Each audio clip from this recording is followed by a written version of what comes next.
എറണാകുളത്ത് ഓടിക്കൊണ്ടിരുന്ന ബസ്സിൽ കയറി കണ്ടക്ടറെ കുത്തിക്കൊന്നു. കളമശ്ശേരി HMT ജംഗ്ഷനിലാണ് സംഭവം.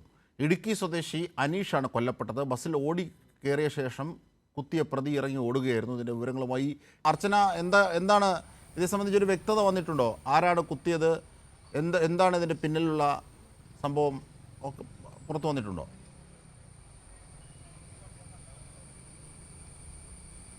അജിംഷാദിന് 12:30 കൂടിയാണ് കളമശ്ശേരി HMT ജംഗ്ഷനിൽ ഇത്തരത്തിലുള്ളൊരു സംഭവം ഉണ്ടാകുന്നത്. ഏറെ ഞെട്ടിക്കുന്ന ഒരു സംഭവമാണ്. അതായത് ഓടിക്കൊണ്ടിരുന്ന ബസ്സിൽ കയറിയാണ് ഇത്തരത്തിൽ പ്രതി കുത്തിക്കൊല്ലുന്നൊരു സാഹചര്യം, അതായത് കണ്ടക്ടറെ കുത്തിക്കൊല്ലുന്നൊരു സാഹചര്യം ഉണ്ടായത്. അതുകൊണ്ട് തന്നെ യാത്രക്കാരെല്ലാം തന്നെ ഇതിൻ്റെ ഒരു ഞെട്ടലിലും അത്ഭുതത്തിലും എല്ലാം. എന്തായാലും ഇന്ന് 12:30 ഈ സംഭവം. പ്രതിയെക്കുറിച്ച് ഇതുവരെ വിവരം ലഭിച്ചിട്ടില്ല. പ്രതി ബസ്സിൽ കയറി കുത്തി ഉടനെ തന്നെ ബസ്സിൽ നിന്നും ഇറങ്ങി ഓടുകയായിരുന്നു. അതുമായി ബന്ധപ്പെട്ടുള്ള അന്വേഷണം പോലീസ് ഊർജിതമാക്കിയിട്ടുണ്ട്. ബസ്സിലെ CCTV ക്യാമറകളും അതുപോലെ സമീപത്തെ CCTV ക്യാമറകളെല്ലാം തന്നെ ശേഖരിച്ച് ഇപ്പോൾ അന്വേഷണം തുടങ്ങിയിട്ടുണ്ട്.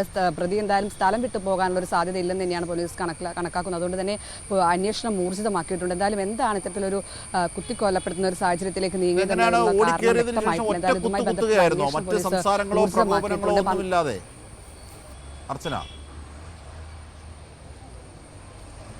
അത്തരത്തിലുള്ള പ്രകോപനം ഒന്നും ഉണ്ടായിരുന്നില്ലെന്നാണ് മനസ്സിലാക്കുന്നത്. കാരണം ബസ്സിലധികം ആളുകളും ഉണ്ടായിരുന്നില്ല. ഇയാൾ ബസ്സിലേക്ക് ഓടി കയറി കുത്തി ഇറങ്ങി ഓടുകയായിരുന്നു. അതുകൊണ്ട് തന്നെ പെട്ടെന്ന് ആർക്കും പിടിക്കാനോ അത്തരത്തിൽ ഒന്നിനും സംഭവിച്ചിട്ടില്ല. അതുകൊണ്ട് തന്നെയാണ് പ്രതി പെട്ടെന്ന് ഓടി രക്ഷപ്പെടുന്ന ഒരു സാഹചര്യം ഉണ്ടായത്. ഇത് കളമശ്ശേരി മെഡിക്കൽ കോളേജിൽ നിന്നും എടുക്കുന്ന ബസ്സാണ്. അവിടെ നിന്നും എടപ്പള്ളി ഭാഗങ്ങളിലേക്കെല്ലാം പോകുന്ന ബസ്സാണ്. അസ്ത്രം എന്നാണ് ഈ ബസ്സിൻ്റെ പേര്.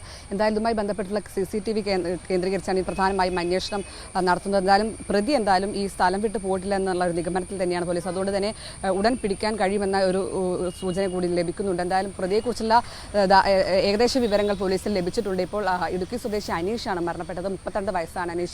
അനീഷിന്റെ മൃതദേഹം മെഡിക്കൽ കോളേജിലാണ് ഇപ്പോൾ ഉള്ളത്. ശരി അജിംഷാ.